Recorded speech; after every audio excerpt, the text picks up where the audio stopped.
Sa kabilang dako naman mga kasama, Department of Justice bumuna rin ang special panel of prosecutors para magsagawa pa ng komprehensibong case build-up sa shooting incident doon sa Senado. Detalye mula kay Radyoman Mike Guyagoy. Mike!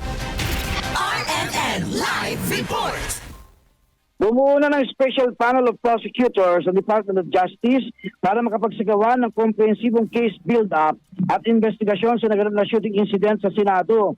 Ayon kay Justice Secretary Frederick Pida, bibigyan ng mga kapangyarihan ng special panel upang makapagsagawa ng patas at malalimang investigasyon gaya ng kapangyarihang makapag-issue ng mga subpinas.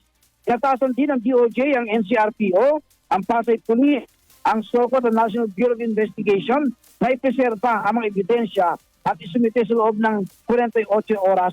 Partikular na pinapasecute ay ang mga CCTV footage, ballistic report, deployment records, incident reports, communication log at mga forensic evidence. Magre-request din ang DOJ sa Office of the Sergeant at Arms ng Senado na isumite ang kanilang report at mga ebidensya. Nawagan naman si Vida sa mga nakasaksi gaya ng mga media na ibahagi ang hawak ng picture o video footage na maaaring makatulong sa investigasyon sa nangyaring putukan sa Senado.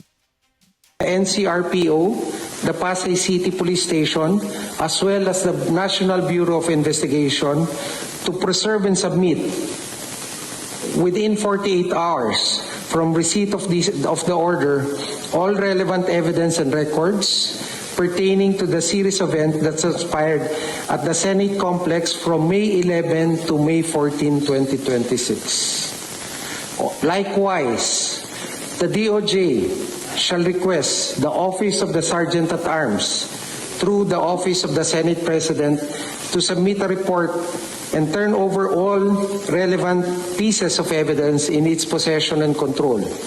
Evidence that may aid the special panel of prosecutors, which would include CCTV footages, ballistic and paraffin examination results, deployment records, communication logs, incident reports, witness statements, and other forensic and documentary evidence. Kasama mo sa DZXL RMN Manila, Radyoman, Mike Guyagoy, Tatak, RMN.